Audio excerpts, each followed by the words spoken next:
Good morning, today is September 2, 2024. It is 10:10 in the morning and I am walking on my way to work. I start late today and I just thought of, suddenly some things came to my mind. Yesterday I was invited by an athlete who I trained when I first came to Hong Kong until around early this year. So she's a karate athlete. She was one of the best athletes when it comes to character that I worked with. So we've also formed a team for kettlebell sport, and she was also a very good lifter. Her name is Lulu, and she's a bubbly character. She's always smiling, and I've seen her ups and downs.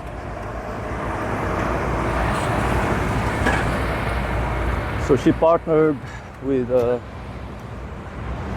slightly younger athlete, a guy, and then they formed their own dojo. They formed their own karate club. Yesterday was the opening ceremony of their club. Actually, they were running their business for probably 2 years now, since COVID. But I think this time they were able to find a very nice spot, a very nice place somewhere in Tsuen Wan. In Tsuen Wan, here in Hong Kong. So in the opening ceremony, it was quite formal. So they invited friends and of course the personalities or the big names of karate here in Hong Kong.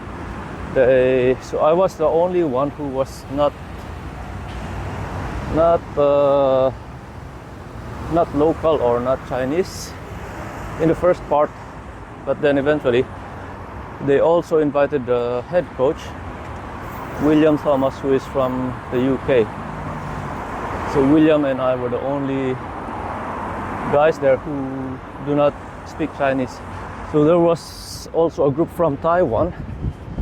So Lulu's connection with the karate team in Taiwan was there.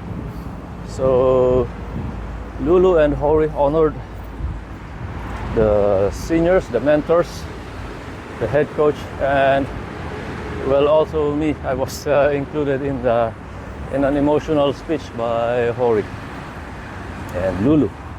So looking back, time flies. I also was able to chat with one of their senpai, their elder in karate, who was also in the men's team kata, the first male team kata that I worked with here when I came here. So he was a very nice guy also, and we were chatting and reminiscing. So I think the last time we saw each other, his name is Kingman, was around 10 years ago, and then we met again in another milestone of his like little brothers and sisters, because when Kingman was still an athlete, he was talking about some athletes who he also mentored, who was in the team, and one of them actually made history for Hong Kong karate because she won a bronze medal in 2020 Olympics, and she was also there. So a lot of personalities was in that opening ceremony yesterday, and it made me look at my work. So when I was younger, I said to myself that this is my dream job, and then I switched careers. I worked in the uniform service as an officer for around 5 years, and then I went back to this career, and I've been working in this career for the last 15 years here in Hong Kong. And this is actually a privilege to be a strength coach. When you look at it deeply, when the platform that you're working with is made okay, that it has it follows like a long-term athletic development plan, or it follows the normal procedure wherein you train younger people, then they develop, and then they go into the senior team, then eventually they progress, and then they make names for themselves. So I think I've been fortunate enough to be in the front seat watching their lives unfold, to see their ups and downs, and to see them go from one chapter to the next, to see their success. And yeah, sometimes you think that, wow, they're more successful than me. And I think that's the feeling of most of our teachers. My teachers actually from the Philippines, they always talk about this, because the life of a teacher in the Philippines is actually, especially before, I think it may be, it's not an understatement, but I think it is underappreciated. So it made me look at my role now. It's like, well, they call me a strength coach, and actually you play so many hats. You are like a psychologist, a nutritionist, but without stepping on the toes of these fellow professionals, you would have to advise the athletes, because the time exposure to them is quite big. Being a strength coach, I think they're exposed to me longer than most of the support staff, except their skills coach. And I have to be like an elder brother, an uncle, a father, a friend to them, even though, of course, I put a barrier. I don't want to be too friendly, because I also learn my lessons the hard way. So those are my thoughts this morning, and this is a nice park that I'm passing through. So I don't normally walk through this part of this place to go to the train station. It's just that I'm taking my time to go to work now. So going back to being a strength coach, the event yesterday made me look back as well. So there are a lot of younger strength coaches now, and I feel that I am having some sort of generational gap.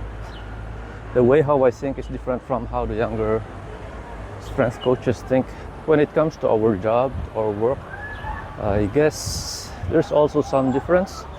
I emphasize the fundamental lifts, the basic lifts, whereas some of them, they prefer a lot of flashy lifts. It boils down to our own coaching principles, and each has its own advantage and disadvantage. I think the ultimate gauge is how well the athletes that we work with perform, and it can be quite subjective. So another thing that the event yesterday made me realize is that time flies so fast. It's just 7 months before I turn 50. I'm looking forward to it. I want to be fitter when I am 50. I want to still enjoy what I enjoy doing now, and probably more. It's just that the time it takes me to recover from training is longer this time. This morning I was actually thinking of going to have a short ride on the trails, because I start late. But I don't know, I had a little bit of a headache. I did not drink any alcohol last night or yesterday, but I don't know why I have a headache. So I decided to just rest, chill, and talk with my daughter. So that is also one thing. She's waiting for some schedules from school, and I realized she may be a bit stressed right now because her school is not yet sending her some details about her schedules, and I would be if I were her. But of course, she has to undergo these things, these emotions, these challenges, if you call them challenges, so that she will deal with life better. So It's just around 5 minutes before I reach the train station. It's just 1 minute before I reach another pedestrian lane, so I'd have to end this like log of mine, video log. Yeah, to my future self, if I'm going to watch this again, I hope you're healthier than I am now.